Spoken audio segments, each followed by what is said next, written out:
What is up, everybody? It's Dr. Vibe here, host and producer of the award-winning Dr. Vibe show, the home of Epic Conversations, and I'm the host of Epic Conversations.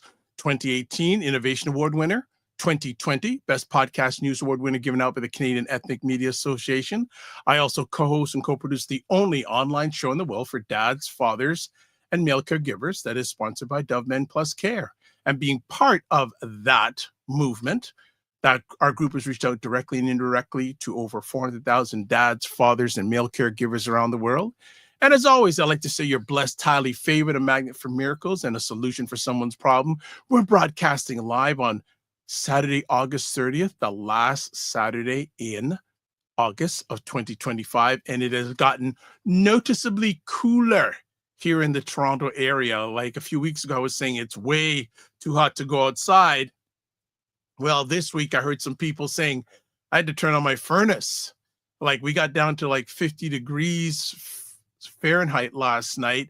And I spoke to some people who say, yeah, I had to turn on my furnace. It's not even September yet, not even like the end officially of summer yet. And people are already turning on their furnace. But you know what? No worries about that. It is Primetime Saturday time with Aisha and LaLa. And it's Primetime Saturday with Aisha and Dr. Tachi, because LaLa is not with us this week, but as always, Dr. Tachi makes herself available to add wonderment to Primetime Saturday. Greetings, ladies. How we doing? Great. Fantastic. How are you? Happy Saturday. I am really good. It's been a relaxing Saturday. Friend came by and visited and shared some of the, I don't know, what isn't a family without challenges, but the challenges in her family are just next level. Her and her sister she like spent an hour and a half just sharing with me. I went, okay. But then she bought me an ice cream cone, a dipped ice cream cone, my first ice cream of the season. And it's funny because my dietary habits has changed. This isn't agreeing with my stomach. So I guess ice cream is off my list. Oh, and off mine. You could do a non-dairy type of thing. Yeah, so it just went, it's not happening. That's happening. But what's going on in both of your ladies' lives? What's been up? What's been going on? Go first, Aisha. Well, two things. My first piece of good luck is that I got a free textbook. I needed a textbook. Oh. I got a free textbook. One of my classmates downloaded a PDF and said, hey, I'll share it with you. I offered to give her something. She's like, no, I just want here. That was the first thing. But the big thing is someone I got in contact with because I wanted to do some little ancestry information, and she gave me a news article and it linked up with everything because we've been doing this on my family for years. Since I learned that one of my ancestors on my mother's side, her mother's ancestor, was one of the first state legislators in South Carolina in 1870. Wow. Yes, one of the first black ancestors, one of the first black legislators. And he was run out by the Klan, of course, but yeah. Which I wish I had known that when I lived in South Carolina, because, it's very cliquey down there with like black political figures and stuff. Yeah. But yeah, that was something worth finding out. His name was Sam Knuckles. So Aisha, wonderful. Thank you for sharing that. And you were sharing before we went live. How was the world of school treating you?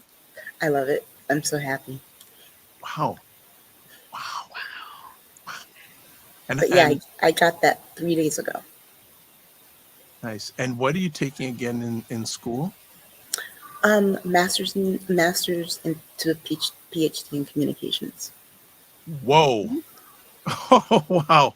So between Dr. Tachi and Aisha, PhD is going to be in communications? Whoa. But you know what else I did, too, in the last 3 weeks? I also just finished a certificate in human resources management. Wow. Yeah, it was 7 courses. I Whoa. did it. I did it in 2 weeks. Yeah. Huh? Well, I want to expand my employment opportunities, and so Courses in 2 weeks. well, yeah, because in communications, a lot of times people do take high-paying jobs in Mhm. organizational communications and management, and internal communications within companies through HR. And I'm excited because I have an organizational consulting class that I'm taking, and we're doing pro bono consulting as part of the. Wow. I'm really excited about it. Okay. And where are you coming in from today? Where are you located today? Because that's not usual home base. Nope, I am at the what is it? The College of Engineering and Technology and Architecture building at University of Hartford. Whoa. Okay. Yeah. All right. I think that's more than enough. Dr. Tachi, what's a win you've had lately? Oh, well, today, first of all, Aisha, I think you already know it goes without saying, whatever you need, let me know, because of course, all my degrees are in communication. So let me know what you need. I've Mm-hmm. got you. Second of all, today was really great. Today was a brunch day. And it was a brunch day. There's a place called, I don't know if you've ever eaten at American Social. Um, yeah, so I think they're just here in Florida, in South Okay. Florida. So it's like, brunch food. They have American fare, I would say. So that was my first time eating at American Social. We were up in Boca Raton, and I went with a group of ladies that I met online on Threads. So if you remember at the time when the election happened and everybody was jumping ship from Twitter, and then everybody was just trying to figure out how to talk about what was happening, Threads became that place for many people. So there were all these 92% women that were there. So we're all a group of 92% women in South Florida that we've all met up. And since then, we've been meeting once a month for brunch. And that's a place where we could kind of talk and that type of thing. Because left to my own devices, listen, I'll be here. Okay, I'm fine being incognito. But, it's good to have those connections. So that was a nice thing that I got to meet with the 92% ladies. Hey, Jen, how are you? Yes. Well, might as well. I was going to wait till after, but of course, Jen says hello, everyone. And also says she's doing great, Dr. Vibe. Hope you're well as you are well. So, Aisha, how fabulous, Jen says. And also says hello, Dr. Tachi. That is Yay. fantastic. Both you, oh, you guys are just making things happen. And of course, Mm. Dr. Tachi couture with the hat. You gotta love the Mm-hmm. hat. If you're watching this live on replay, the hat is on fire. So she inspired me to, Thank you. yeah, inspired me to maybe get one of those hats. I've been thinking about it, but now I say, yeah, okay. Yeah, Let's Basically, talk. Let's let's talk. I'll talk. send you the website and you can see what you like. Well, basically, we're with doing what, our 92% business over here. well, Yes. probably though the amount of money would cost me these days, what's going on with packages and all that sort of stuff. It's probably not worth my while ordering it from down there, plus difference in the dollar. That's true. That's true. Yada yada yada. It was a nice idea, but I'm sure there's stores up here that have Oh, the for sure. availability. Yeah, I'm Well, sure. in another 3 months, though, the tariffs might not be Oh, tariffing. no, I don't. Well, I don't think. I think the Supreme Court will vote with him. Come on now. Well, the law is the law. It says that only Congress can set the tariffs. Hold on a second. You're talking law and 47. That's an I oxymoron. mean, Congress probably will fold, but Supreme Court, they will have to say, well, Congress has to do this, and then Congress will, you know, literally shrink away from doing it, and it'll be what it is.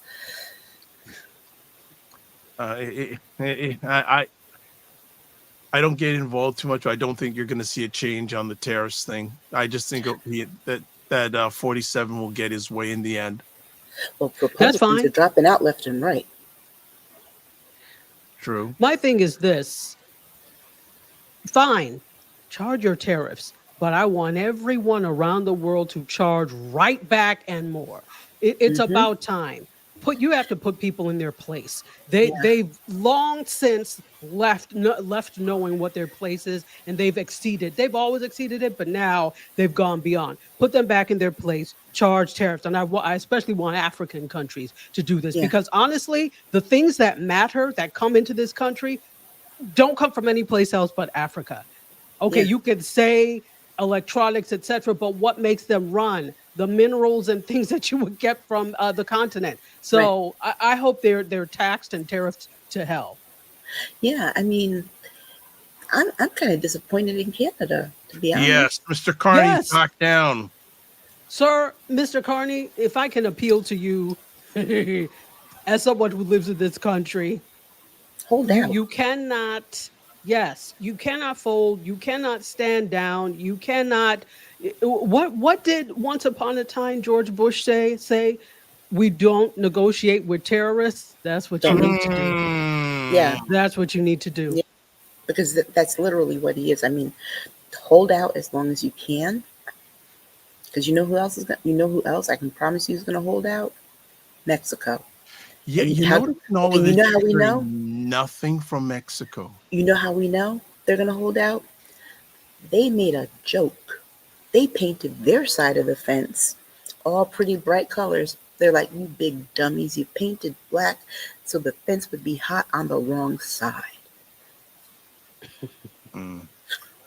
All right, well, we'll see what happens. But what we're going to do is we're going to go for a break, come back, we'll do some house stuff, and then we'll get back to some more. So we'll be right back. Black Canada Talking, where Black Canadians give their takes, POVs, and insights on local, provincial, national, international conversations. Cesar Nadima Musa. What is up, Cesar? Hi, Dr. Vibe. Thanks for having me. And it jeopardizes your ability to sustain yourself financially. 40 programs have been suspended due to the drop in revenue. We see this happening over and over again throughout history. What does that tell you about America? Yeah, what does it tell you about America? But that's a whole other conversation. I All need right. that Wu-Tang sweatshirt, though. Huh? I said, I need that Wu-Tang sweatshirt, though. Cesar, Right. Cesar's hardcore, man. Cesar he does not play. Cesar is hardcore. All right, let's get to it. So, house stuff.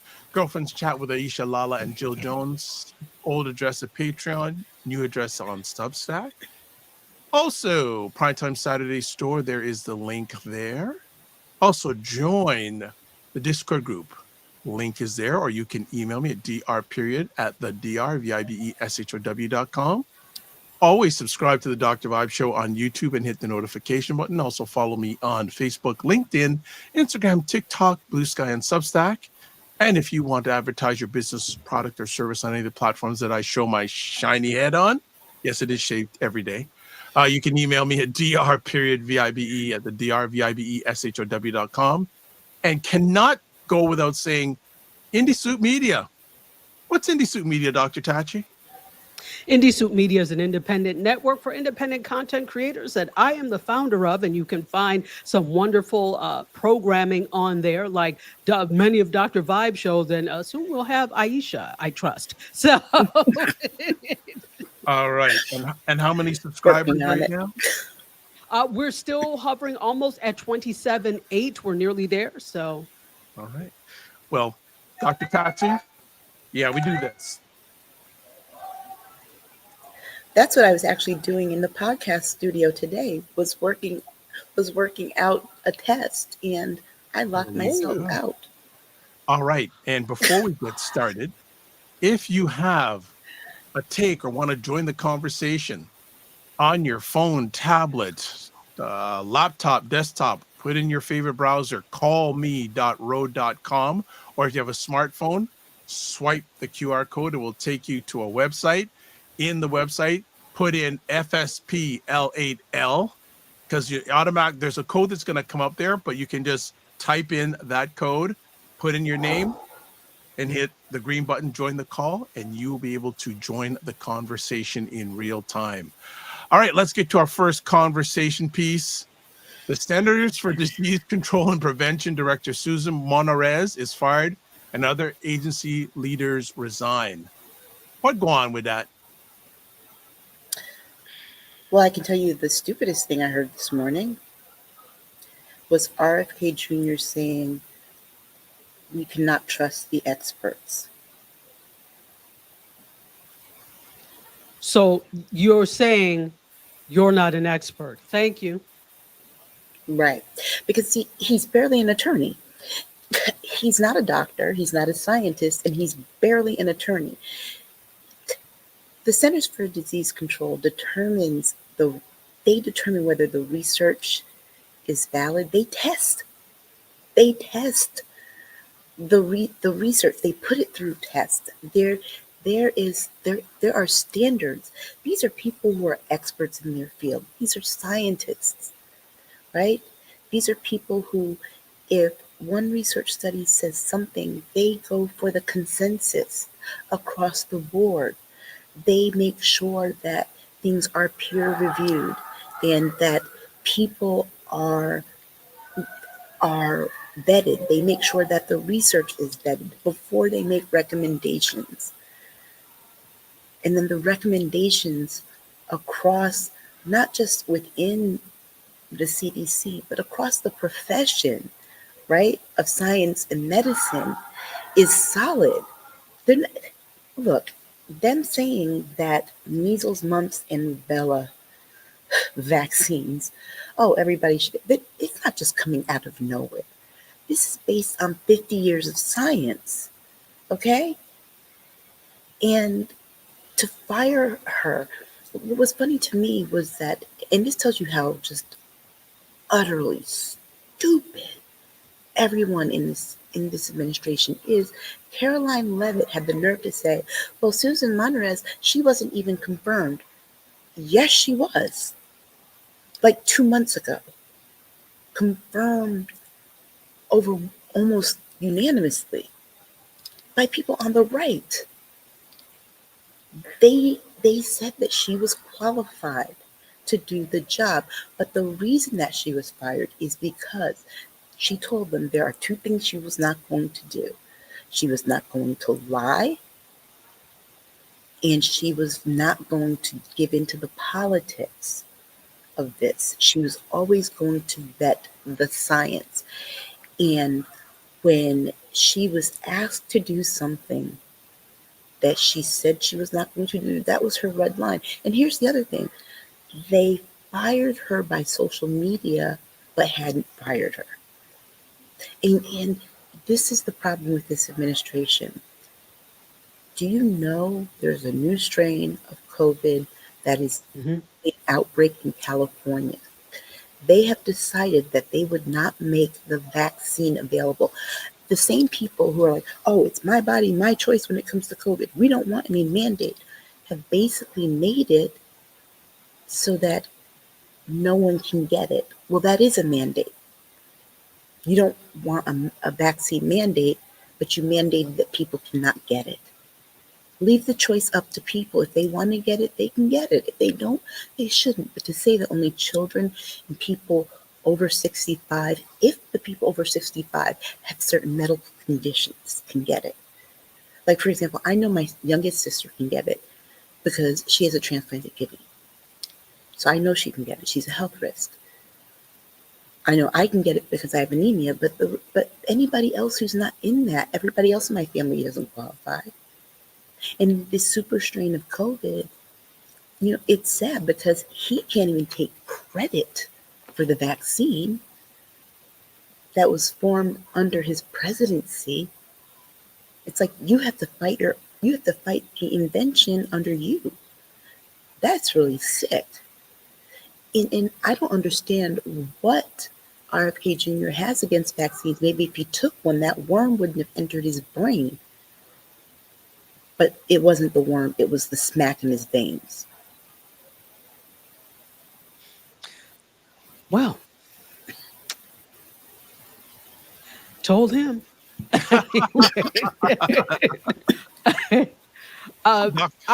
Sorry, may I? Or go ahead, Dr. Vibe. Absolutely, please and thank you.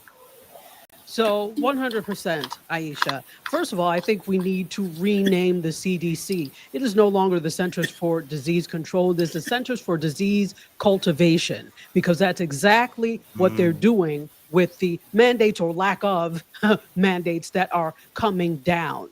I It's already very obvious that it has stacked every agency that has to do with government with the people he thinks will fan him as he walks by on the donkey. Okay. Because he does think he's Jesus, just in case you didn't know. So I think that's what's already very clear. That's what he wants. What's troubling with all of it, not surprising, but troubling is, remember, who was it? Is it O'Neill that is uh replacing Monarez? So O'Neill is replacing Monarez. And from what I read, and Aisha, you probably have seen the same thing, that when it comes to certain medications, he is in favor of letting the consumer take the risk for the medications rather than it being vetted, as Aisha said, vetted and tested. Oh, we'll let the consumer take the risk. I think that's a very dangerous road to go down, to put the onus on the individual. Because then, if we're looking at this, then what am I paying taxes for? Because all of this is funded through tax dollars. Let's be clear.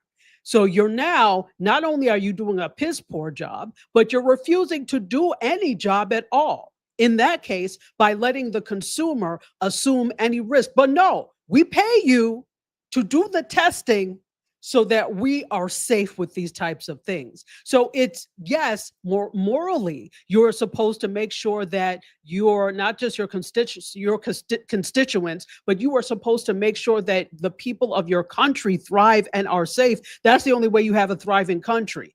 Daft people don't get that, but that's the only way you have a thriving country. But now you are also making us pay to harm ourselves. That to me is diabolical. Mm-hmm. What's going Yeah. on with the state of health?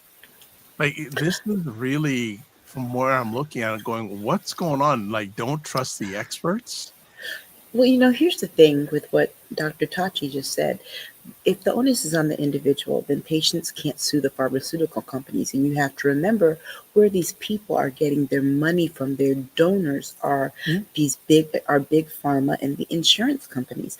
Then the insurance companies also won't have to pay out for these medications, to cover these medications. That's where all this is coming from. And also, too, this fits in line, like in my comment that I made on YouTube. This is Stephen Miller's eugenics dream, right? Yes.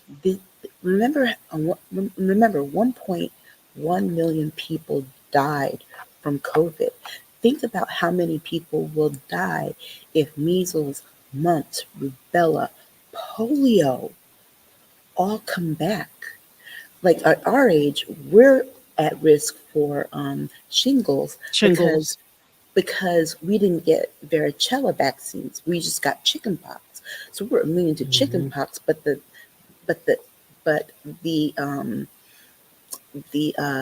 disease is in us because we just got chickenpox. But our kids got the varicella vaccine, which would cover shingles. They won't need to get a shingles vaccine.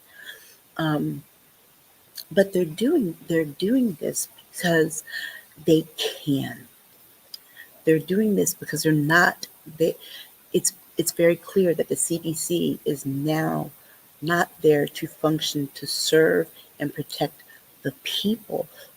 What that control and prevention part of Centers for Disease Control and Prevention stands for now is to control whether or not people get access to healthcare, health coverage, medications, and treatments, and prevent them from getting access to it.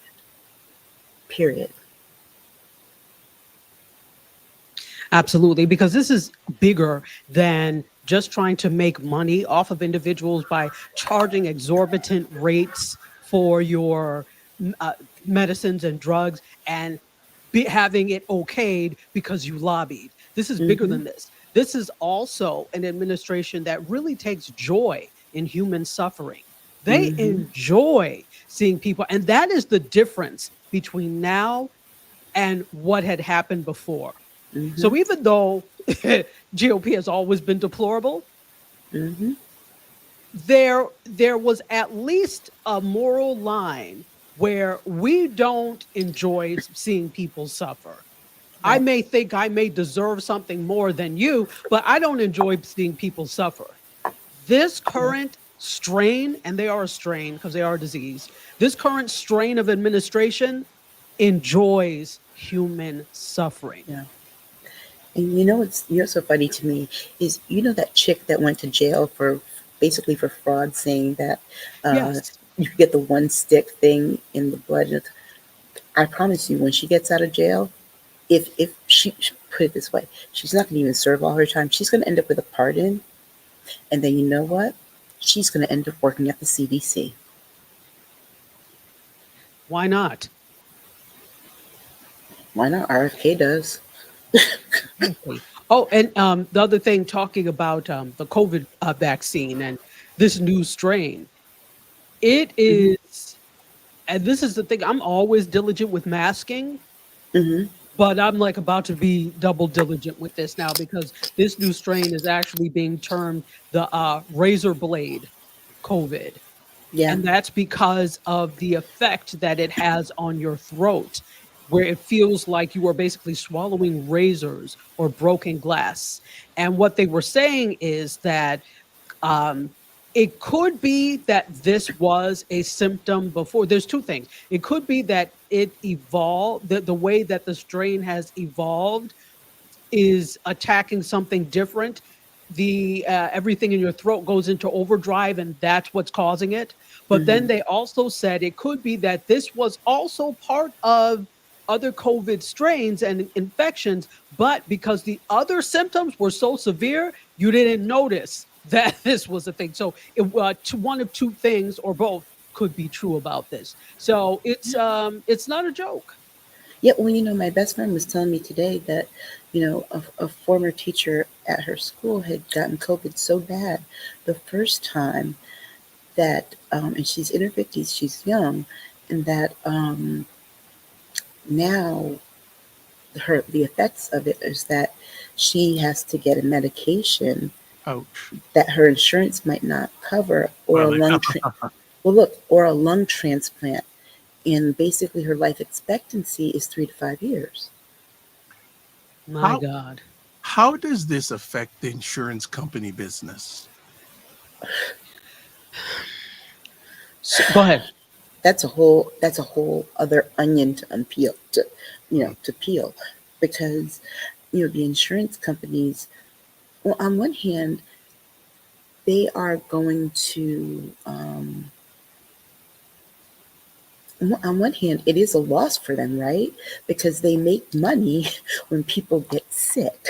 On one hand, right? So not enough people are going to be taking the vaccine, but then the few people that are eligible for it, they're going to charge an astronomical amount to cover for that, and then a lot of people are going to have high copays for this vaccine.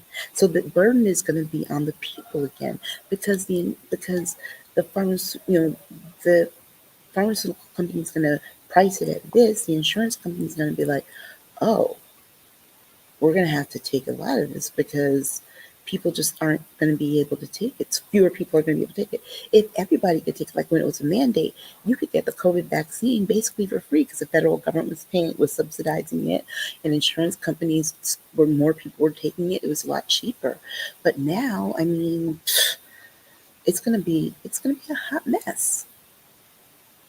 And I'm afraid of like the last time when he was president, EpiPens went from $40 to $500. And I was so scared that I was like, before they went up, I had my doctor write me several prescriptions. Wow. So Jen says they're dragging their feet with this COVID shot. I wonder how long until pharmacists will have it. Well, here's the other thing is that now, even if you are at high risk, you have to get a prescription for it from your doctor. Hmm. Absolutely. Go ahead, Dr. Tachi. With regard to the insurance companies, this is, as Aisha said, this is already a mess. Let's be real. Insurance companies are already a mess. They Mhm. already don't want to pay for things. They find any way possible not to pay for things. Never mind, it doesn't matter how long you've been paying into the system and never used it, which was my case. I never used it when I was at the university, and then I tore my ACL, and I needed to have yeah, but I'm fine. I healed really quick. So then I needed to do whatever, and use it. But they were not like wanting to pay for the whole thing for the MRI. So I said, "Do you understand how long I've had this insurance and never used it except for doctor's visits, and now you're refusing to do that?" So this has always been what they've done. So my thing is the increase in refusals, because they only care about the bottom line. I don't care what any of these insurance companies say. Their thing is the bottom line. This is why their executives fly on private jets, have all this money, and which shouldn't be when you're paying into the system and your payments pay their salary, right? So I just really see an increase in refusals for these types of things because Mhm. they're concerned about the bottom line. Yep. More people being sick, and as you said, with these new strains, you don't know what the long term effects are sometimes with the long COVID, which can lead Mhm. to other things. Disgusting. So guess what? It's business as usual for the insurance companies. This is not going to affect them more in the least. They're just going to double down on the type of debauchery they already do to ensure that they continue to profit. And let me tell you something. When you have chronic issues, it's a lot. I take 24 pills a day. Okay. Wow. But just really for just 3 or 4 conditions, right? I looked at what my insurance pays per month, and I was just like, oh my God, if I had to pay this myself, I would just never leave the house. So I know it's about to get Mhm. really bad. Mhm. Really, really bad.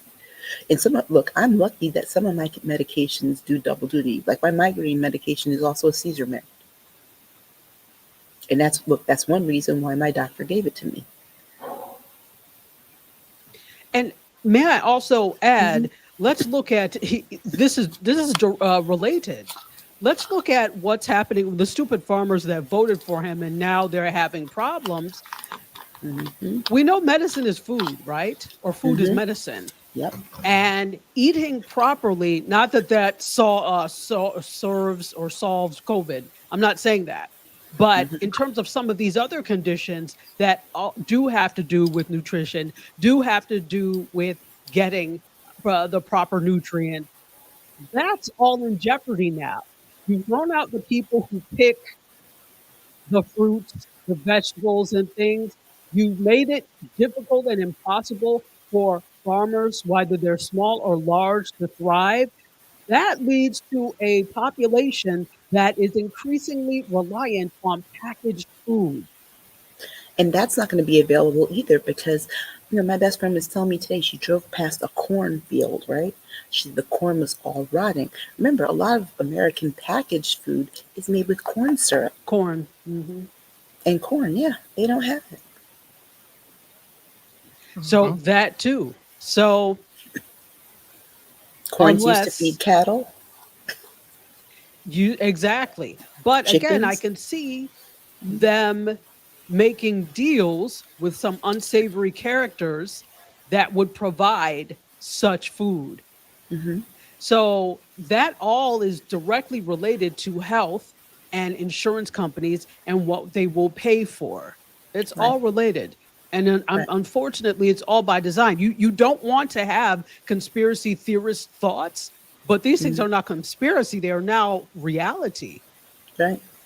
I was actually just watching a video of Trevor Noah explaining how now the food companies are going back trying to redo all their recipes because so many people are on GLP-1s Hmm. and they're trying to make their Mm. food GLP-1 resistant.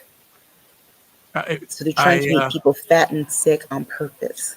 so just want to check out some comments here. Walamala, good to see you in the house, saying you are punished for using things you pay for. And then Jen says, I still don't have a normal sense of smell and definitely some form of long COVID. It is crazy. Mhm. So Yeah. sorry. Mm. You know, it's like we have we have a lot of things that we pay for in this country out of fear. They make us pay for Yes. things out of fear. You know, Mm. you need to have this kind of insurance just in case, and this one just in case, and this just in case. You need to have a gun in your house just in case. And oftentimes, just in case never happens. But then when it does happen and you go to use it, they're like, oh, well, we don't cover this in this circumstance. Or, well, you should have done this, or you should have gotten a bigger policy. It's like, what? I was low Ex- ex- risk. Exactly. Exactly. That's the thing. I mean, even looking at, okay, let's look at homeowners insurance and In, things. And in Florida, because especially. in Florida especially, but now nobody is exempt. If you live on the coast of anywhere, now you're not exempt because of climate change. These types of stronger storms now affect you. So New York City before was like, whatever. Now that's you too, right? So they homeowners insurance here, let me just tell you what my before used to be pittance. Now it's $7,000 a year For what? for me Flood not to use insurance. it. Right. Flood, And right. It's not the even flood it's not insurance is the even biggest part. but here's the thing, it's not even flood insurance because I don't live in a flood zone. So Right. this is wind insurance for windstorms. Flood insurance is extra. Oh God. You want me look, I can tell you something else. You can't rent an apartment in Connecticut without having renter's insurance. Hmm. Because the buildings are trying not to be responsible for things. Well, no, because you're paying for the insurance of their building. And you have to have $100,000 policy. What? Yes. The minute Wait a a minute hundred now. that yes, you have to have a I thought hundred the thousand dollars. renter's insurance was just covering your belongings inside the apartment. Is No, that it's also the structure? it's also to cover the structure of your apartment in case there's a fire in your apartment and the apartment needs to be renovated. That's not Yes. my house. Right. Mhm. Mhm. Wow. I don't own that property, but yeah, you got to rent. You got to pay the rent. The renter's insurance should cover your things and your belongings, and 100,000 in case there's something happens with the apartment that you're renting. So basically, if you charge that for everybody that lives on the property, you've covered the insurance for the property. Mhm. Wow. Wow. Wow. Wow. Wow. Wow. So we got some comments here. Jen says, have they provided yet the exact criteria on what conditions qualify someone to be able to get the COVID shot? You have to have a serious health condition. What does that mean? Usually, basically something that could be like considered like a comorbidity. So it would be something like diabetes, something like heart disease, something like anemia, which would make you immunocompromised, something like an organ donation, um, something like seizures, asthma, um, RSV, COPD, anything that's a lung issue. If you have cancer, you would qualify. But that's pretty much it. If you're like 90 years old or something, 80 or 90 years old, qualified. My grandparents qualified because they're 90. Wow. The But yeah, Guatemala says it's crazy how a but multi-billion-dollar industry thrives on quote what ifs unquote, mhm. and they find any reason to deny if those quote what ifs unquote happen. And just for Jen's comment, COVID is just the start. They're going to move on to the other vaccines. Mhm. The next one's going to be measles. I promise you, because remember, RFK Jr. I don't understand it, but for some reason he is still harping on that 1999 that 1990s garbage about vaccines causing autism. Science has debunked that. To be very clear, they know there's something about it that's genetic. They know Absolutely. that part of And it. autism existed before rampant vaccines Right. existed. Remember, Right. lots of these vaccines are only as of the 20th century. Let's Right. be clear.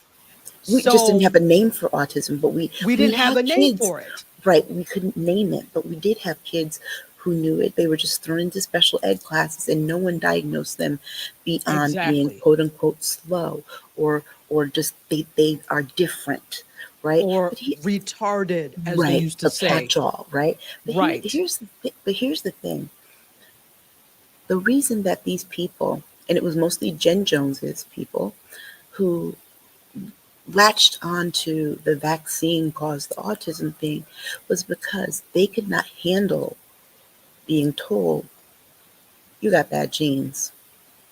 It's you. You're the problem. It's your fault. The same people who planned schedules for their kids, who wanted their kids to have trophies for even just, they showed up to school, Existing. for existing, didn't want to believe that they could have contributed. Well, when the men are wearing their jeans extra tight, nut crunchers in the front, and the sperm were coming out three-headed, two-tailed, and all that. Oh yeah, that couldn't possibly be the reason that your kid has autism. You know what I mean? Well, Come on. remember, they don't like to blame maladies connected to birth on men anyway. Remember, especially back then, if you could not get pregnant or there was something wrong with the child, it was always put on the mother. Something was wrong on that end. Right. So it's societally ascribed that it probably and I think people still feel this way. Well, it can't be my fault. Well, like Prince said, there's something in the water. Does Yeah. not compute. That might be the reason. There might have been something in your water.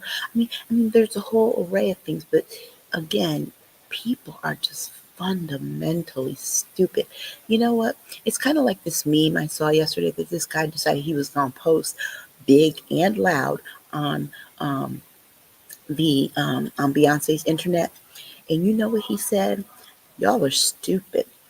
Y'all work a whole y'all work a whole week and only make $900.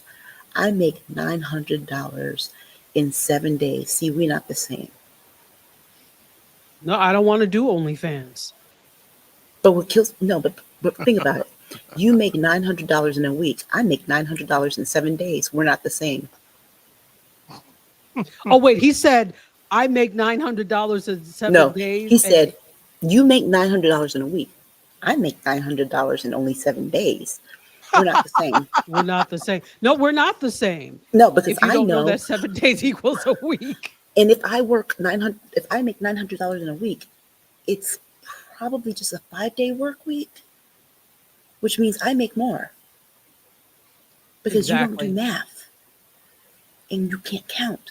But that's what this presidency is like. That's what this thing with the CDC is like. It's like, dude, do you realize that when people don't have access to vaccines, they get sick. They get those maladies, right? They don't get like they're unprotected. So if But somebody shows again, up, right,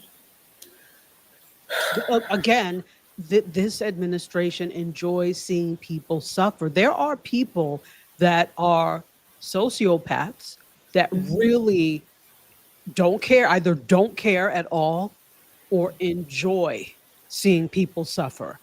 And all of this has the markings all over it that you really enjoy seeing people suffer because you can, and it makes you feel powerful. See, when you don't have very much intelligence and you don't have very much going for you in the way of anything else, what you do have maybe is control of the people. And control in terms of making them do what you want them to do, but also in terms of making their lives miserable. I'm writing this article because it dawned on me over the last couple of days that this thing between Gavin Newsom and Donald Trump reminds me a whole Which I lot love. of the 1990, me too, but it reminds me a whole lot of the 1995 East Coast, West Coast beef. Mm. And one thing I wrote was that if you ask Biggie Small Hands how he's living, and he doesn't say the correct answer is, I'm surrounded by criminals, which he is, because basically his cabinet is the junior mafia. I think that's about right. I think you're correct. Because their theme song is literally Get Money. So Jen says, I'm so glad I already got my flu shot. I'm glad for you. I get mine next week when I go to see my doctor. But this is literally a criminal cabinet, and they're like literally on the island of misfit toys. Let me ask both of you, what are some suggestions to turn, well, I think it's a bigger conversation with the whole American healthcare system. That's a whole other conversation. It's already bad. He just made it worse. Okay. He broke it. But something that was already broken that you didn't think could break anymore, he just smashed it into a billion little pieces. It can't be salvaged. I'm sorry. It cannot be salvaged. It's completely broken and can't be salvaged. And so this is what I foresee happening. There is going to be, and it's already happening, but this increase of medical tourism to places like, Mexico may be like, oh, you all are, but going to places like Mexico, going to places like Turkey, and going to places where in Asia, where the medicine is good and it's going to be much less expensive for you. All these critical procedures, all these, non-critical procedures. That's what's going to happen. An increase in medical tourism. But then you have to be careful, because remember that black woman went to Mexico to get the butt lift, and then they kidnapped her and killed her. You gotta be careful now. You have to be you have to do your research. You have to be very careful. You have to go to vetted sources. Don't just pick anybody, right? You have to be very careful, definitely. But, then the choice is I stay here and I can't get treated either. So, or I can't afford to get treated. So then what? You just live with a condition that is uncertain. I think for most people, they'd be willing to take the chance to go someplace to get well. Well, there goes my tummy tuck. I appreciate what both you are saying, but especially Dr. Tachi, you're saying about the medical tourism, but that only helps a minority. What about the majority? They don't give a damn about the majority. But don't you know the U.S. by now?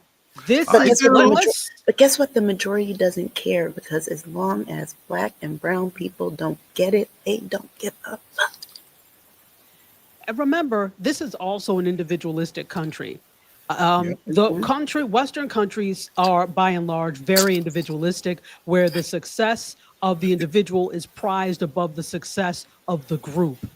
And so because that is the attitude here, it really doesn't matter. It's like, well, you did not work hard enough to afford to be able to treat your things, or you did something to exacerbate whatever, and it's your fault. So if they can point to the fact that it's external locus of control, if they can point to the fact that it's your fault, I don't feel compelled to do anything about it because it's you. This is why they make everything about the individual. It is your fault somehow. I'm going to deny you payment of this because you did X, Y, Z. So even, there are cases obviously where like, did you need that third ding dong? This is why your blood pressure is high, So there are cases where people are self-inflicting these things, but for the most case, who wants to be sick? Right. Nobody And wants to be sick. the cultures that try to look out for the group are the cultures that they're trying to destroy and erase, That too. Okay. That too. because they don't like collective action. Put it this way, they hate so much they they don't have any group. They have cult think. They don't have any group thing where the group is greater than the individual as a method of culture and cultural transmission, because Correct. literally they don't have a culture. Their culture is just the usurpation of other cultures that they've crafted into their own right.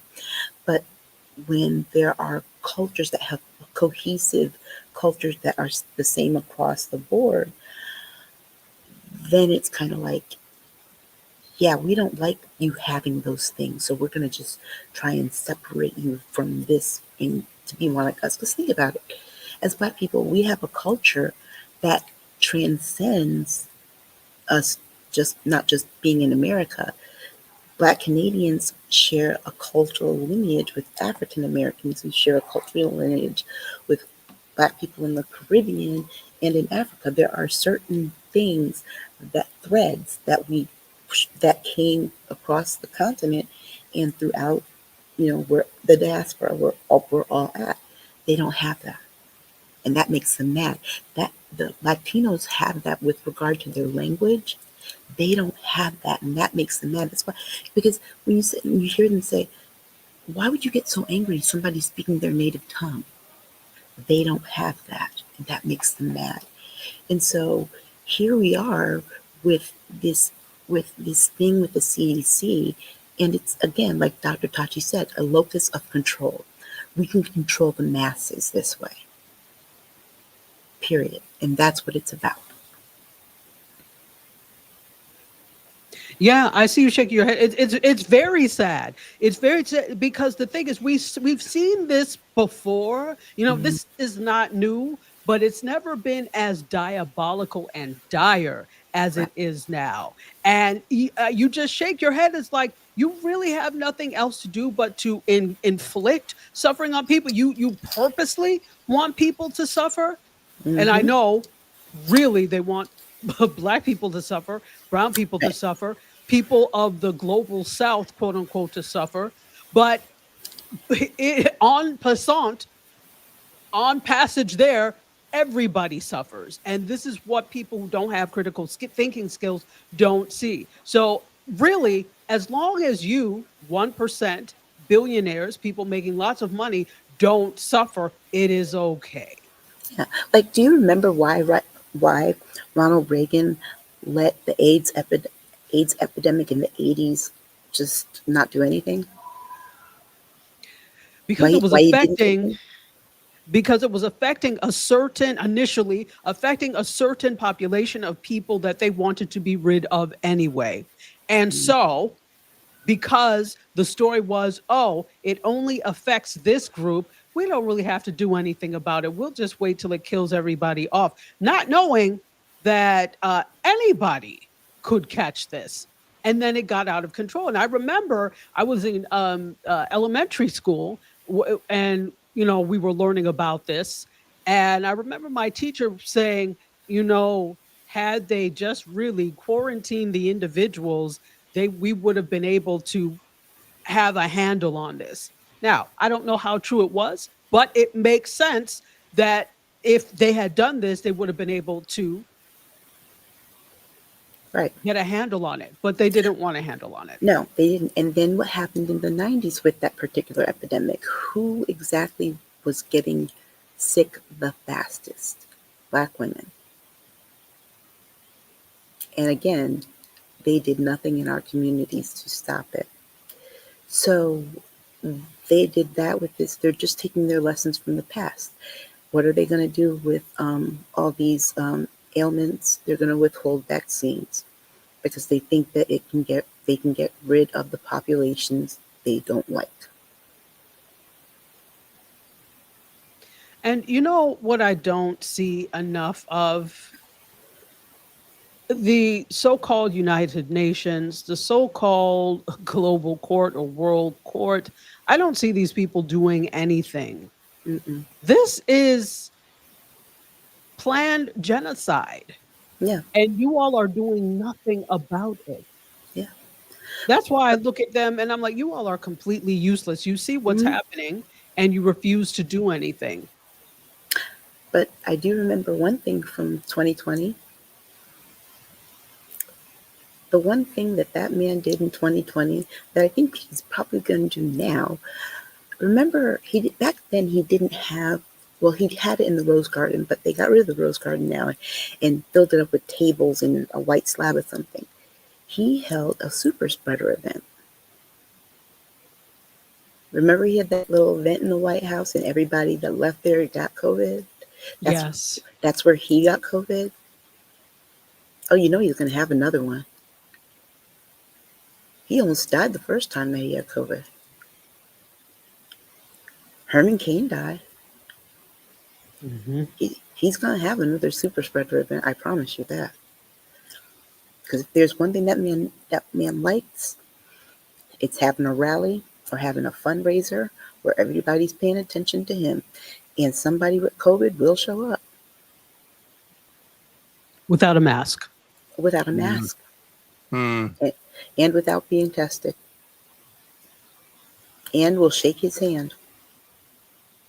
That's already bruised up from congestive heart failure. Well, we will continue with this story as the health of America, at least physical health, is in the balance, and slowly but surely seems to be going downhill. So we'll certainly keep uh, uh, attention on this. You ever go down a hill in a Yes. slide in the snow, in a sled in the snow? Yeah. That's how we're going. Okay. All It right. will not. It will not be slow. Okay. Leading into, you talked about elimination of certain cultures of people. We're marking the 20th anniversary of Hurricane Katrina and how it can happen again. I think it's a good segue. Oh God!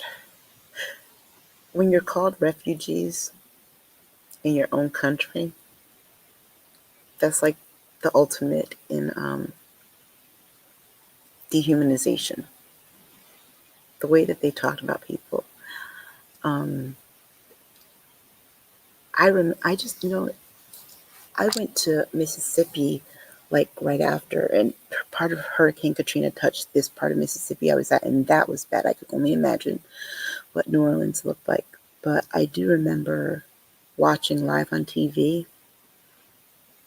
and one of the things that really stuck out to me were those videos from the Superdome. How did they just put these people there with no supplies? We don't talk about the rapes and things that were there, because the other thing too is that they put regular people in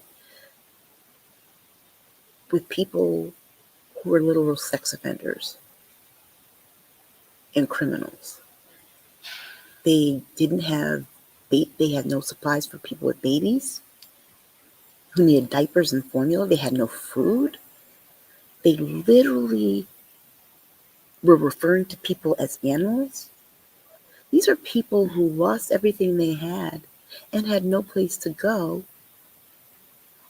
because the Republicans in the state didn't care to prepare.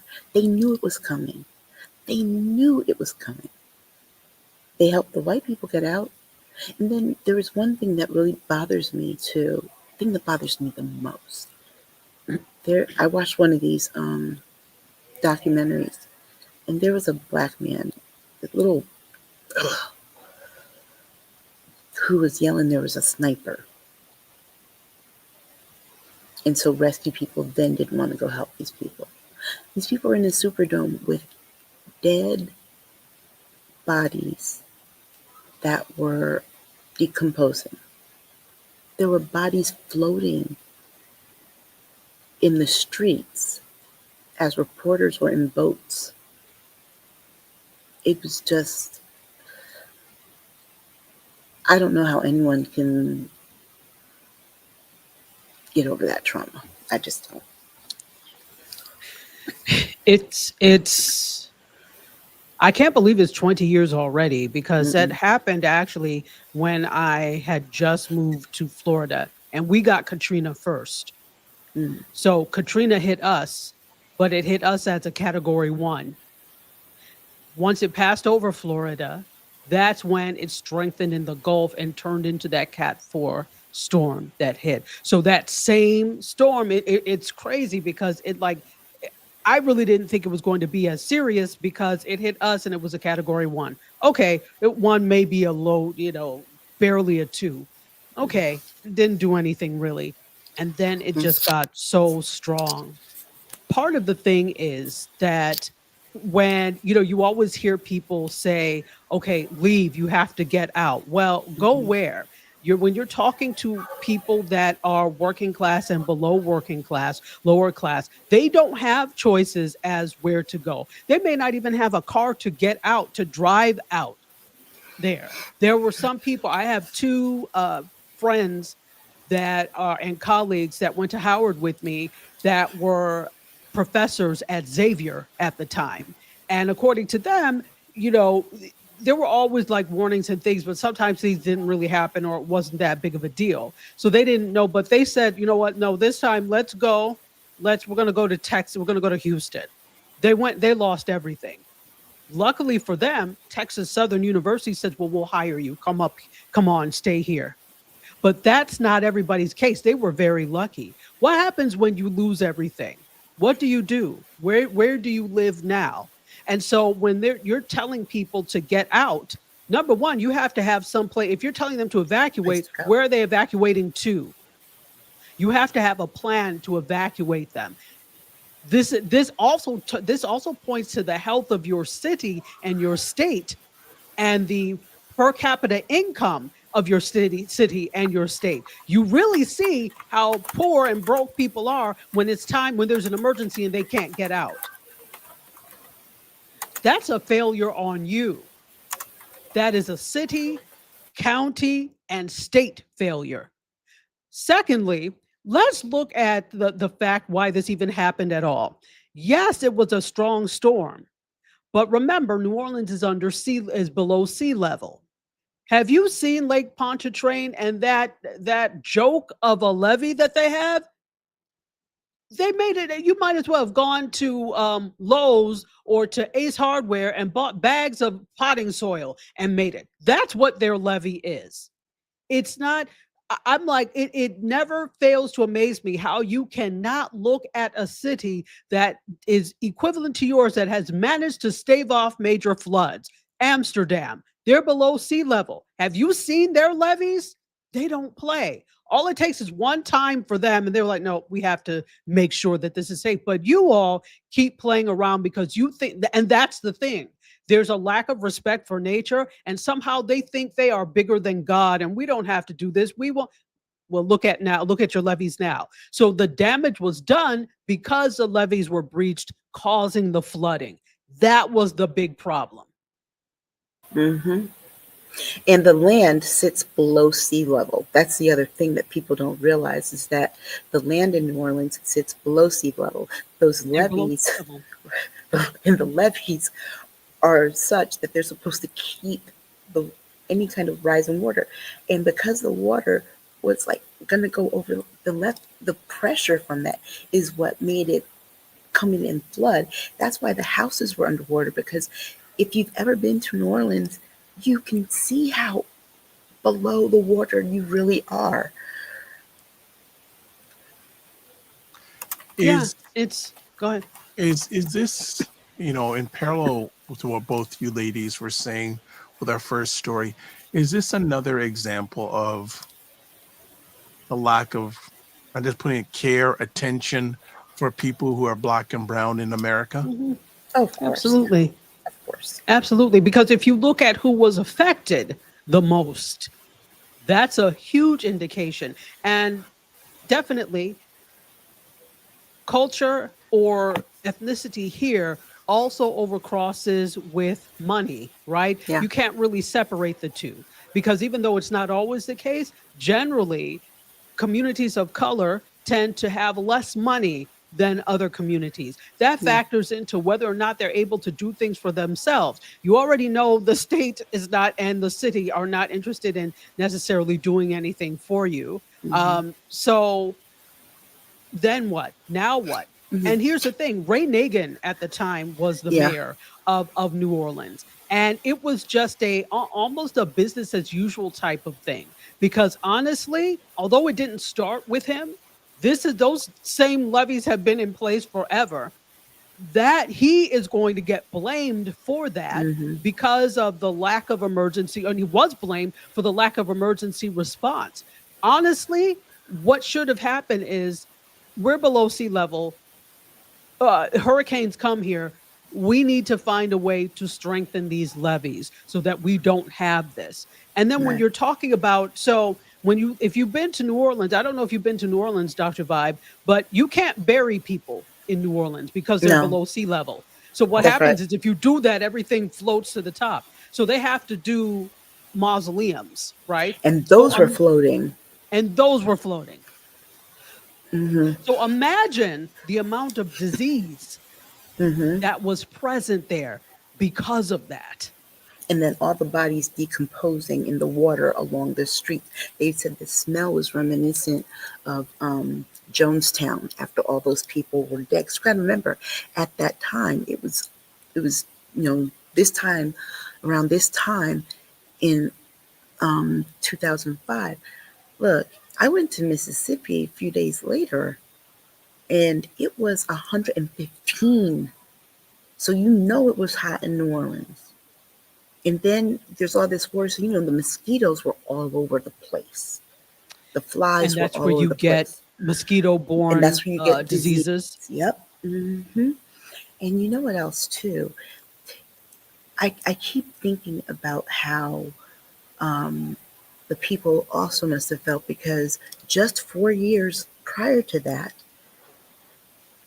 people, George Bush gave a lot of attention to people in 9/11. Now, I'm not playing tragedy Olympics here, but when you look at 9/11 and what happened, they disregarded any of the black and brown people who died in that, right? There were like, what was it? It was like 40 or 50 black kids who were on the plane going toward California that died with their teachers. We never talk about that unless you read Ebony and Essence. You don't know about that, right? But all you know are about these white guys who tried to stop the bomber and all that, and these businessmen who worked there, right? Not the 50 or so Mexican cooks at the top on the top floor who died.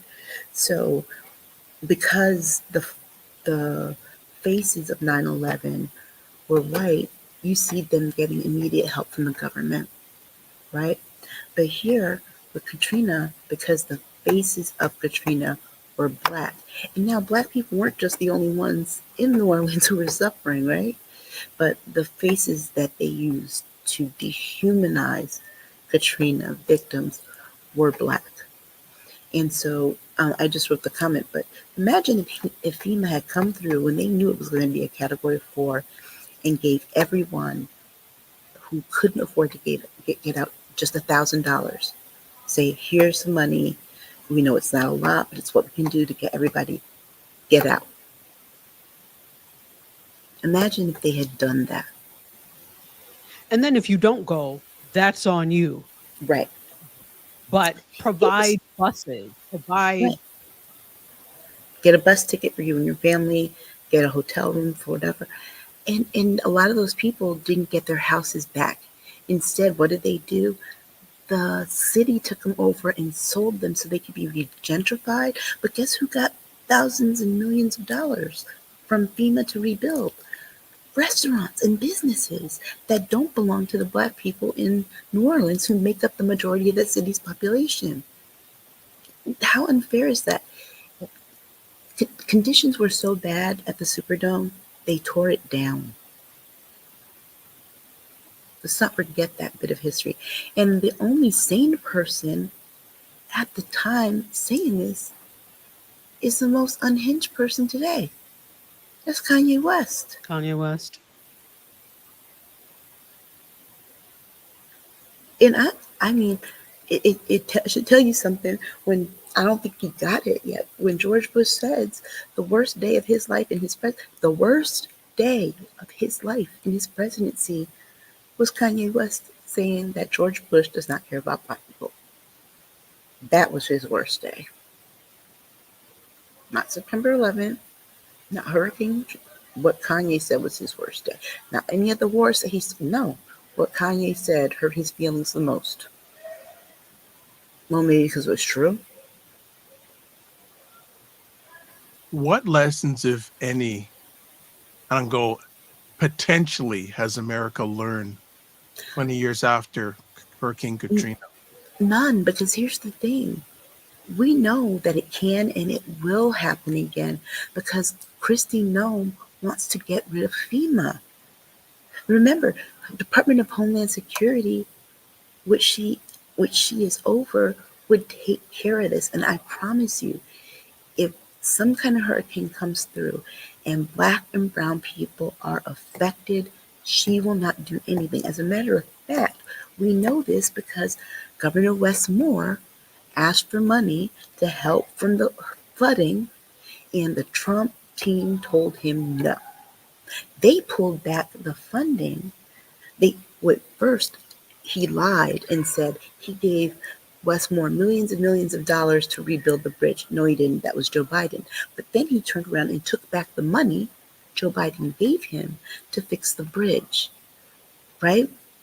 Who else had money and asked for money because of some flooding and hurricane stuff that happened? He said no, because he has decided that he's not helping blue states, even though there are pockets in those blue states that voted for him.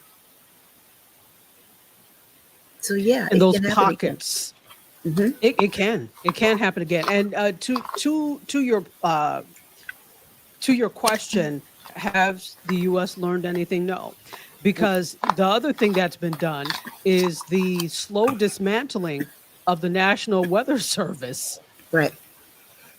So now, because of the lack of personnel there, they're not going to be able to predict as well as they have in the past. Like this razor sharp prediction that we're not going to get that as much anymore because they're slowly trying to dismantle all of these things.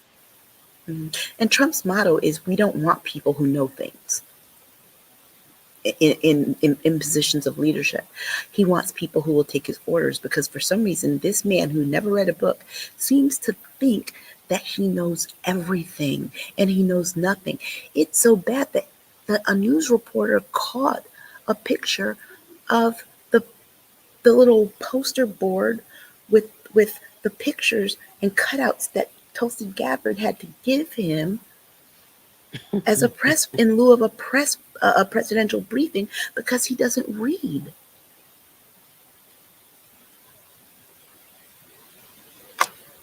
It's crazy town in here.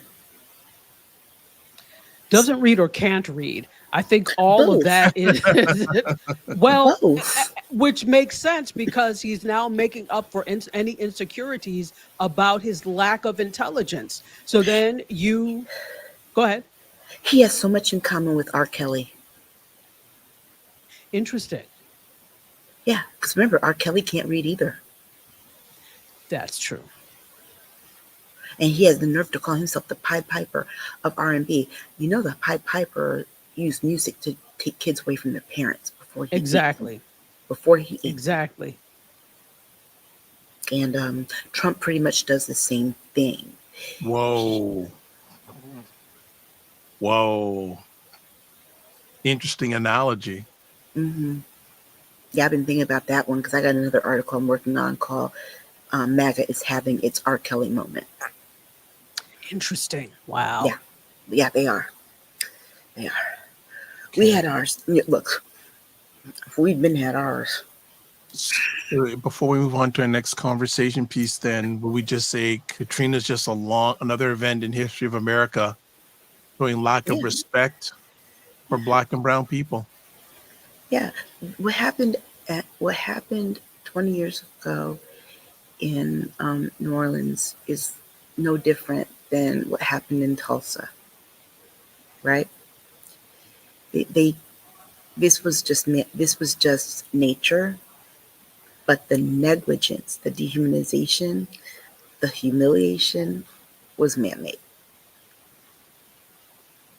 And the news media should be ashamed of themselves because they fed into it. They put out every stereotype they could.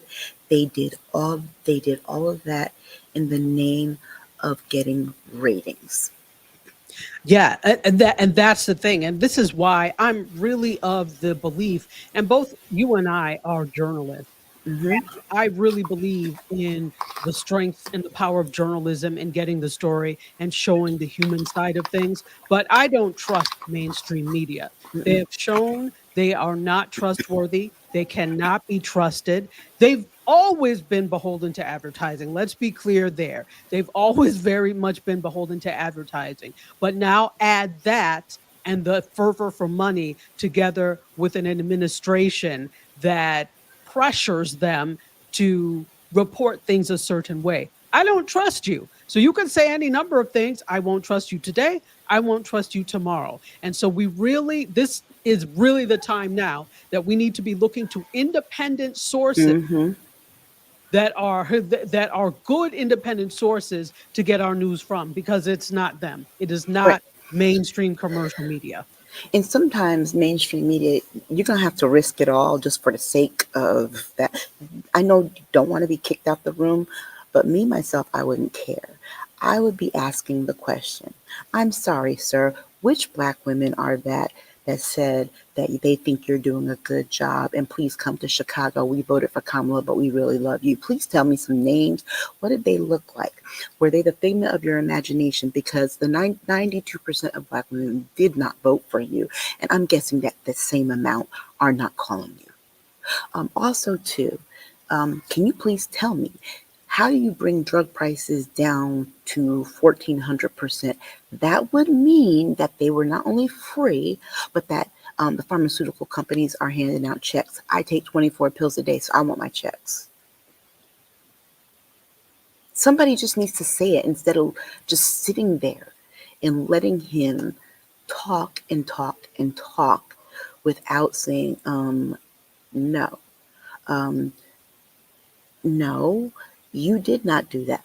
Barack Obama actually did that. No, you did not do that.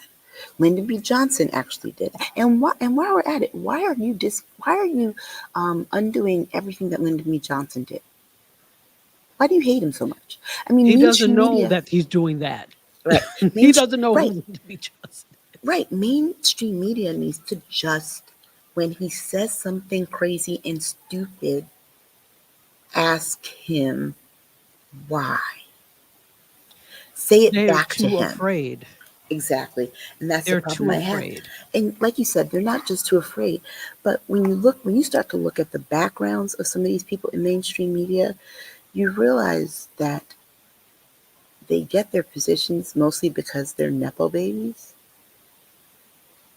I learned a whole lot about Katie Tur. Her parents were journalists. I learned that Antonia Hilton, her aunt is Soledad O'Brien, Molly Jung Fast. Her mother is, I forgot what her mother's name, but wrote The Fear of Flying.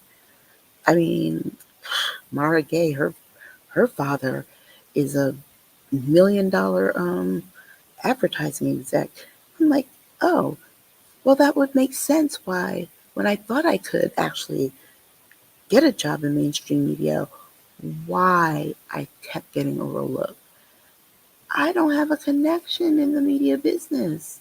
This Mhm. is why. So things start to make sense, right? It's all by connection. So, and Mm-hmm. the media business is no different. So, Mm-hmm. go ahead, 100%. Dr. Vibe.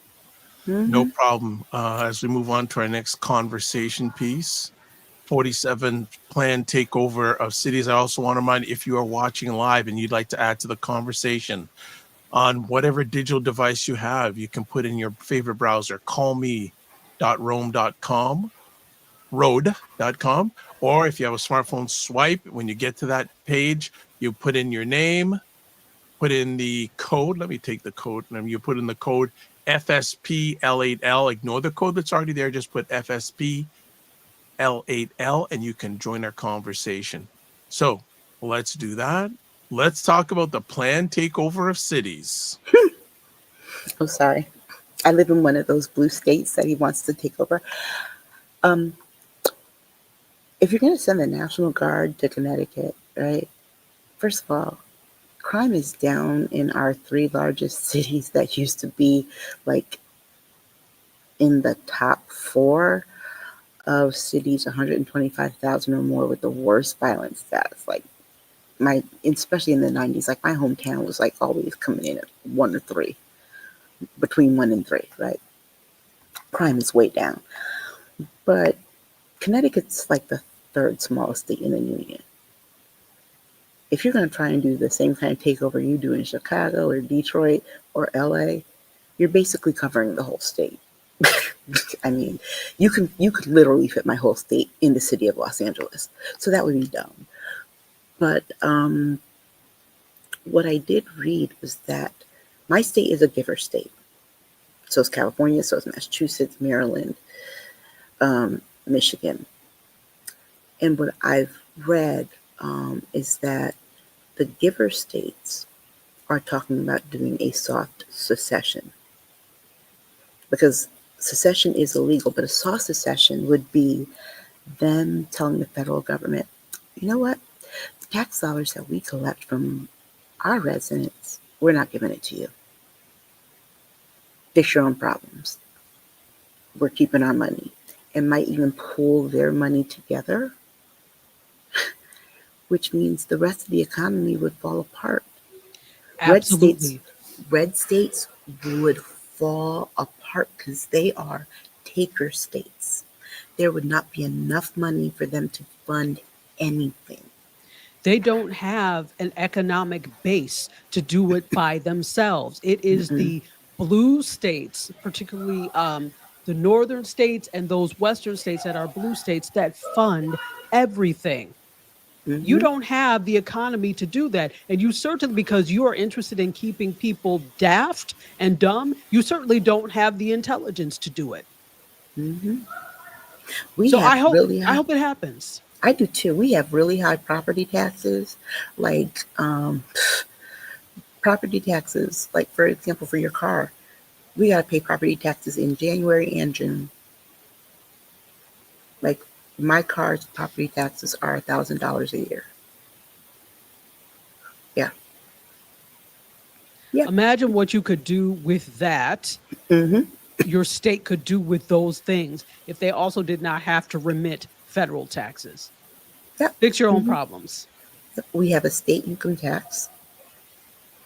We tax everything except for food. We used to not tax clothes, but we tax them now. And we tax everything, 6 cents on every dollar. So imagine that, right? It's insane. House property tax on housing. Oh my God. And you know, my hometown, unfortunately, that's why my hometown struggles. That's why I see what that looks like with the giver and the taker, because my hometown, about 70% of the land there is tax exempt because Yale owns that land. And as an educational institution, it is tax exempt. They own properties, buildings, galleries, and things like that. So yeah, the hospital, all that stuff. So yeah, the city doesn't take in as much tax revenue because Yale owns all the tax exempt land. So that's what that would look like for the country.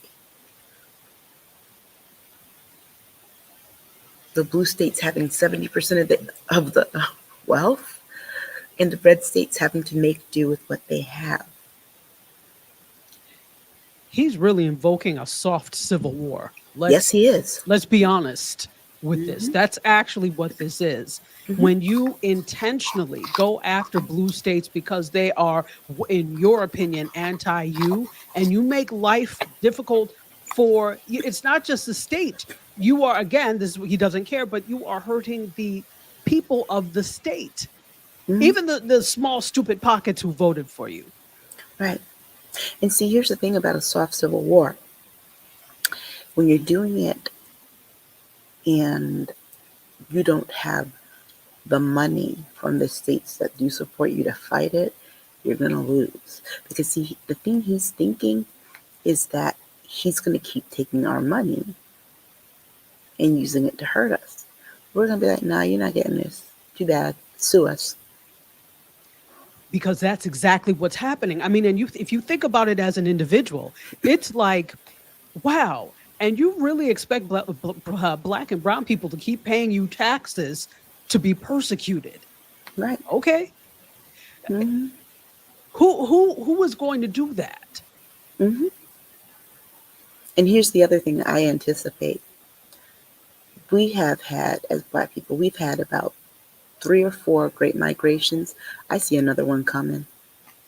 Back north. Okay, so question I said, where's the migration going to be to? Probably to far west or northeast or like Chicago, Detroit, those areas in their suburbs. You're going to see people moving to Maryland. You're going to see people moving up to Connecticut, Massachusetts, New York, even Rhode Island, actually. And that's a small place. You're going to see people moving definitely to Maryland. And if North Carolina keeps moving the way it's moving, because right now it's purple, if it keeps moving the way they're moving, you're going to see some people moving to North Carolina, Virginia. If it keeps moving the way it's moving from purple to red to blue, you're going to see that too. And remember, with Virginia, they're a very particular state because it's kind of, in a way, it kind of mirrors Florida, whereas South Florida, with the exception of some of the stupid people in Miami, is very blue. And we have most of the people that live in this state, we have a heavy population here, right? Which is why it carries so often, even though it's the red state, it's very heavily influenced blue because of that. And then when you look at Virginia, Northern Virginia, which is right outside DC, is really where the power is in Virginia, if you think about it. So Virginia could very well go that way heavily because, and this is what they didn't see, this DC takeover. Remember, the DMV is one area. It's not a state, but it's one area. So when you look at what's happening with the takeover right across the bridge from you, you think this is not having an effect on the people that live in Maryland and in Virginia, Northern Virginia? It is. Because most of them work in D.C. People work from Sandy Springs and Alexandria. They work in D.C. And you know, here's the other thing. If there's another great migration, the only time you're going to see a majority of Black people down in the South is when they just go to HBCUs and know that that's temporary. Exactly. They're not, I mean, and that's temporary now. Let's talk about it. These places in the South, like a lot of these HBCUs are in places that, of course, were former farmland and things like that. Tuskegee, Alabama. Who do you really want to live there? So you go there, and Tuskegee has an amazing. Wait, did you go to Tuskegee? No. I went to Fisk. Fisk. Somebody went to Tuskegee. And I knew you went to Fisk. So Tuskegee has an excellent school of architecture. Well, what are you building in Tuskegee, Alabama? So there's already a brain drain. Students go and they leave. Yep. FAMU, Tallahassee. What is in Tallahassee? Yeah, it's the capital, but what kind of capital is that? Students go and they leave. So unless you're talking about an HBCU that's in a major city, okay, DC is a different case. Unless you're talking about Texas Southern, which is in Houston, people may stay around there. Houston is a major city, but for the most part, a lot of these places are in towns where there's not a lot of opportunity for what you studied anyway, so you end up leaving. So what's going Yep. to end up happening is there's going to be a severe brain drain that happened, and not just a brain drain from south to north or west, but a brain drain outside of the United States. So before we were talking about brain drain of people coming from other countries here, leaving their countries fallow of talent. I think it's going to Hmm. go the other way now, because you look at where people are moving to. Places in Asia, people are moving to South America, people are moving to Central America, places like Mexico and Costa Rica. So we have this where there are opportunities to it's cheaper to live there, and Hmm. you can work from, as unlike before, you have a lot of digital nomads. Right. So why would anybody stay here? The Right. US ought to be very careful. I'm saying, and the Yeah. southern US needs to be very careful. Yeah. You all are Well, already working with nothing. Do you want more of nothing? right. And honestly, I mean, the ones who do stay, you got to remember where they're going to be. In Mississippi, they're going to only be in Jackson. In Alabama, they're going to Exactly. be in Birmingham. Birmingham, In Georgia, they're going to be in Atlanta Atlanta. or Savannah. And that's it. And then in New Orleans, and in Louisiana, they're going to be in New Orleans or New Orleans, Shreveport, maybe Baton Rouge. maybe Baton Rouge or Shreveport. In North Carolina, it's going to be Charlotte or Raleigh. In South Carolina, it's going to be Columbia or Charleston. And in Mhm. Florida, it's going to be Tallahassee or the Miami area, or maybe Orlando. But for the most part, Maybe that's it. Orlando. And in Virginia, it's gonna be probably around Virginia Beach or around the Hampton area, around like where Hampton is, or Richmond. But you're not gonna get. I mean, other than black people aren't gonna be in them country places No, unless they were literally born. I mean, like my father's side of the family, they're gonna stay out in Kingstree. They're gonna stay out in the Low Country, South Carolina, but that's because they always been there. and that's what they know. And You there's know, nothing wrong with that. There's nothing wrong with being where you know. But right? when But again, when there's a brain, but the people who have the skills to take elsewhere, they're gonna leave. absolutely. Why would you stay there to be persecuted, number one, paid to be persecuted, and there's not much opportunity there for you? Because and you did it to yourselves, Right. And South. You did it to yourselves. and remember, employers now are picking up on that because with a lot of jobs that you can do remotely, especially in communications and things like that, um, they'll give you a pay differential if you live someplace else. Like if you live in Connecticut or New York or LA or someplace like that, they will pay you more than if you live in Alabama, South Carolina, Mississippi. And when I say they will pay you differently, I'm talking about like a $10,000 to $20,000 difference Hmm. because they'll tell you your cost of living is cheaper.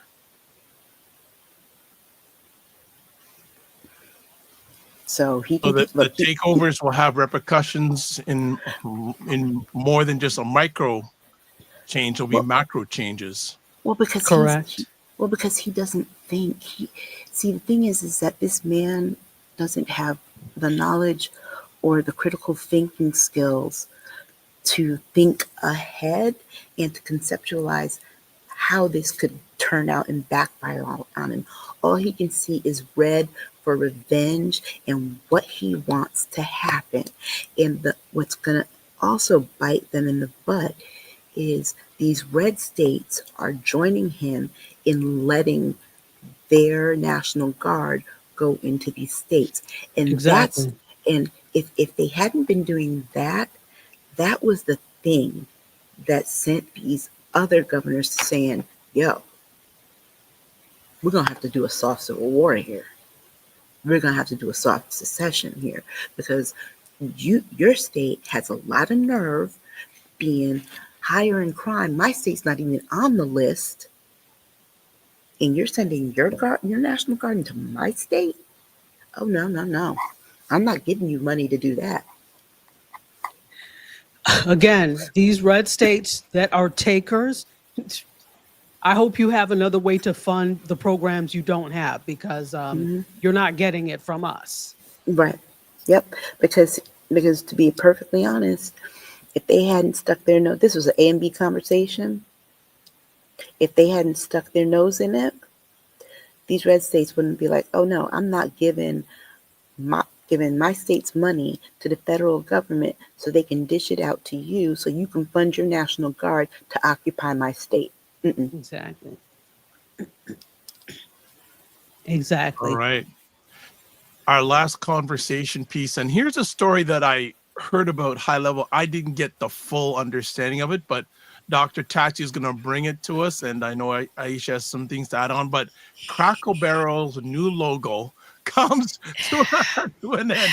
Dr. Tachi, if any of us are watching live on the replay, she's loosened up for it. Sorry if your audio, you can't see it, but Dr. Tachi, go for it. So what has happened? This is an interesting study in marketing, but there's also political sway to it, which that's why I thought it was appropriate. So what happened is, for those of you who don't know, there is a restaurant called Cracker Barrel that is popular in the South. It was actually founded in Tennessee in 1969, and their headquarters are still in Tennessee. So they call themselves like a family restaurant. It's called Cracker Barrel Country Store, Old Country Store. So they have this kind of old-fashioned American values. They serve American fare. So they have breakfast food, like the famous thing is the crispy edged pancakes and that type of thing. So I say all this to say, and when you walk in, there is basically a general store. So before you get into the actual restaurant part of it, there's a general store. So if you think of the Mercantile on Little House on the Prairie, that's basically what this is. So they have like t-shirts and swag. They've got mugs. There are games and all these little tchotchkes and things you can fly. So, it's just about, playing with the things, and it's kind of interesting. And so that is the store, connected then to the restaurant and the food. So what happened is they decided, the powers that be at Cracker Barrel decided that, okay, well, we want to attract a new type of customer or another type of customer. So what they did is they actually have been working on remodeling the inside of the restaurants, because there are lots of tchotchkes and lots of things around, and clutter, as they called it, and wanted to make it more streamlined and more modern, right? So fine.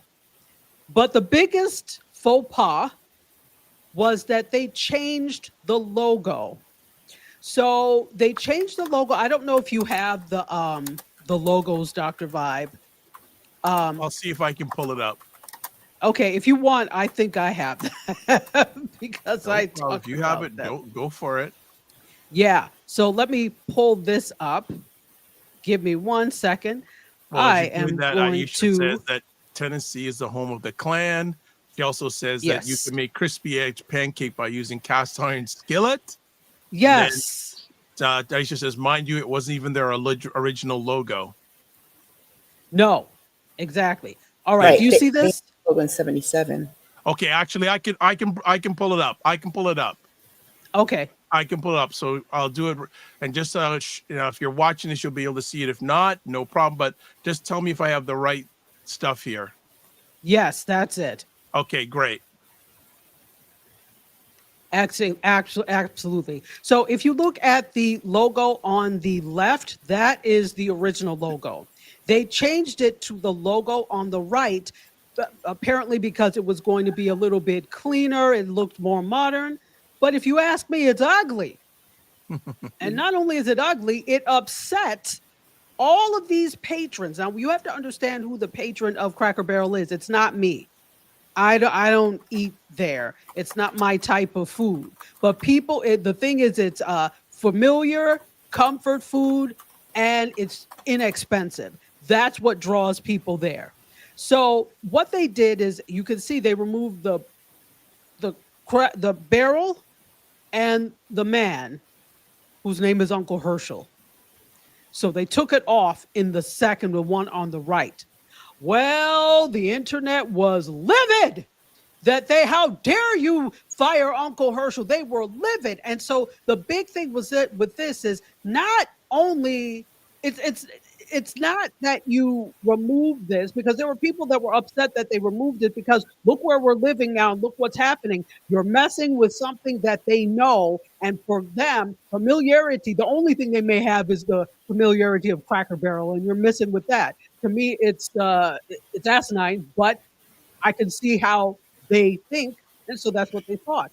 But the bigger story is there were factions that tried to make this into a woke moment. They're trying to be woke to try and attract different type of people. And so that's really how the story grew wings, because of the quote woke aspect of it.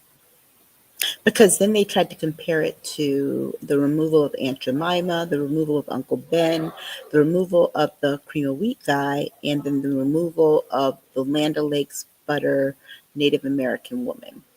Yes. Yes. Am I correct too that the president of the United States even got involved in this? He did. He weighed in because he doesn't have the talent to actually run the country. So I have to get involved in some things that have nothing to do with me. And because he got involved. And because it distracts from the Epstein files. That's the thing of his. It's a distraction. If I pivot into something that touches on people's racial animus, they're not looking at me and Epstein. Exactly. Yeah, because to be honest, I heard about this and going, what's the big deal? Look, the new logo is ugly. The old logo is ugly. But the freak out got even uglier. It's like, here's the thing. You don't have to use a racial slur to say, I like the other logo better. You know what? It's white supremacist cuisine. Black folks haven't been eating Cracker Barrel for a long time. We don't really care if they change their logo or not. That's the thing. The average person probably doesn't care, because when you look at it, let's look at this from a marketing perspective. Yeah, there have been marketing missteps with other companies, but fundamentally, nothing was done to change the food, which is what matters here. And then people started bringing up the rainbow-colored rocking chair that they had at one point. It's like, here's my thing. Y'all, you know what? Can't a rainbow sometimes just be a rainbow? A rainbow is sometimes just a damn rainbow. Come on.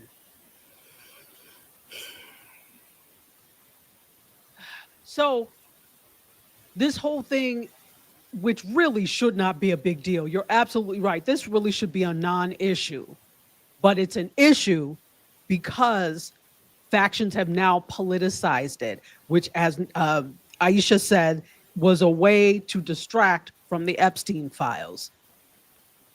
And mind you, they've gone back to the old logo now. They've said, oh, we've heard you. And they've now gone back to the old logo.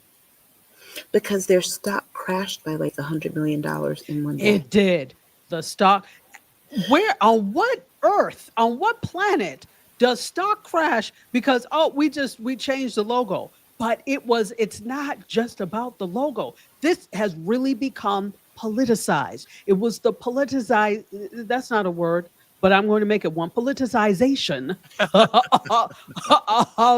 of this company, of the company logo. And it's as it stands for taking away American values. That's what that was about.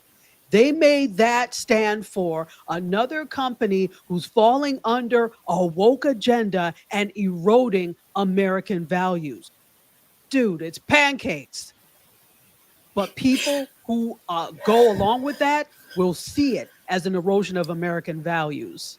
But I bet they wouldn't have a problem if they gave Uncle Herschel, a white robe and a pointy white hat, hood. At all. Wow. Because that's what the it K looks like. already looks like a whip. Yeah, that's what he looks like he's wearing that night. Wow. Not Yeah, one, man. it gives America's it gives really, vibes. a lot of Americans are really ingrained into the past, eh? No, it's just that we had one black president and they don't know how to act. Wow. Well, So because to your we'll be point, it's because it changes the status quo of the past of leadership always looking a certain way. right, That shakes it up. And right, also somebody who earned their way there, right. who, And, despite whatever roadblocks we put up, was able to earn their way there. and also too, because you have to remember, we live in a country that has, for the longest time, told all these people, made them feel comfortable by saying there will never be a black president in your lifetime, Mm, our generation included. And then there was. They God, lived through that. And now we will be paying for that for the rest of our lives. wow. Because Wow. that was the one thing that was still theirs. Look, no matter whether they could become it or not, they had one dream that was theirs and theirs alone. And then it got broken, and they don't know how to act. Mm. I don't know. I don't know what to tell them or what to do with them. Get And over it. frankly, I don't care. I I don't. really don't care. I'm like, Um, get over it, because guess what? We have had to deal with disappointment after disappointment because of them. You know what? Get over it. and my thing is be excellent. And Dr. Vibe, you know, I used to say this all the time. Just be excellent, because your mediocrity is not our problem. Right. Be excellent. We've had to be overly excellent to just get a modicum of something, not even respect, but just a modicum of something. We've had to be overly excellent. And the But thing is, our excellence calls out your mediocrity. So now you right. actually have to do something and you're mad. That's not our fault. I can't help you. And frankly, I don't want to help you. And the difference is that I think the difference becomes that when you're taught from being a little child that you have to work harder for Hmm. things, it's different than when you're taught you don't have to work hard for things, that you're entitled to things, You're right? entitled to things, right? Yeah. There's a different work ethic that comes along with that. Different mindset too. There's a different mindset too. So it's like, Absolutely. why aren't these things just coming to me because I'm entitled to them, right? That's what I've been told. Well, us, it's like, if I want this, I know I have to work at it. Not only do I have to work at it, but I got to really study hard, work hard at it, dedicate the time, put in the effort, late nights and all that stuff. Yeah. All right. Absolutely. All right. Well, on that note, I think we will call it a epic conversation again. Um, as always, ladies, we have to do this. What? What are we doing? Okay, it's not coming through. I thought my sound effects would be working, but it didn't work. All right, no problem. But as always, want to say to the ladies, thanks for taking the time to hang out with us as per always. And before we let the ladies leave, first things first, though she's not here, we still got to give her props. There is how you can get a hold of LaLa, laurakey.net. Next up, we want to find out Dr. Tachi. Hey, yeah. So you can find me at all these places down below. The best way to reach me is on Instagram at Dr._Tachi. I am the founder of IndieSoup Media. If you're looking for independent content that really resonates, or you may be an independent content creator yourself, make sure that you check us out on YouTube at IndieSoup Media. Thanks again for taking the time to hang out with us as always, Dr. Tachi. Absolutely. Thanks for having me. No problem. And then there is Aisha K. Staggers, and these are all the places. Yep. Real quick, because they're about to lock me up. Uh, Aisha Case, Aisha Case, AK Staggers on Instagram, Medium Aisha Case Staggers on Medium, AK Staggers on Blue Sky, Brendo Media. You'll find my latest piece, which will be about the East Coast West Coast battle, and my Substack is Aisha Case Staggers. Bye. Wonderful. I know you got to run. No problem. Bye. All right, no problem. And I've learned from LaLa. So what I'm doing here is I've made it easy. One link. That's it. So taplink.cc/ the Dr. Vibe Show. That'll give you everything. YouTube, Facebook, LinkedIn, TikTok, all those things. That's the link. You can get a hold of me there. So that is that. And as always, well, I don't need to put that up. I don't need that anymore. So let's do this. You can watch replays of Primetime Saturday with Aisha and LaLa on the Dr. Vibe Show, YouTube, Facebook, LinkedIn, and Instagram, and the Dr. Vibe Show website, the drvibeshow.com. I think we got some final comments here. Regina, you just tuned in. You're away and watch a rebroadcast. Hope you're well. Have an amazing Labor Day. No problem, Regina. Next time you are in for a close to the beginning of the show, we want to check out you. I was hoping that you would be able to try and call in again today, but no problem. You're on the travel thing, and Dr. Tachi says, hey, Regina. So that is that. So good to have you at the tail end, and I know you'll probably make some comments when you watch the replay. As we do the, another comment here. Regina goes, hey, back to Dr. Tachi, because Regina is one of the presidents of the Dr. Tachi fan club. You may not have known that. All right. So as we end off here, live your life as a dream. If you can dream it, you can make it. Sometimes you have to get small to get stronger. Block assumptions. Aim bigger, aim better, aim higher, aim wider. Love, faith, and respect. Don't just manage your time, manage your energy. Remember to give yourself grace. And if you're not making money, make history. Try to do both and make it better. And always, God bless. Peace to you all. Keep the faith while good, and we'll catch you soon. Stay safe.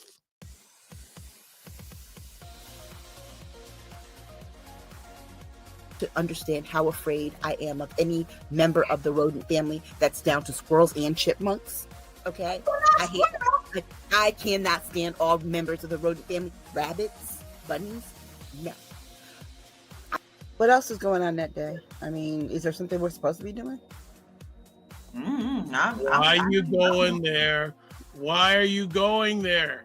You know I'm going to ask you. It falls the same day as the inauguration of the new president. The what? Excuse me? I'm sorry? So in other words, Monday. So onesies.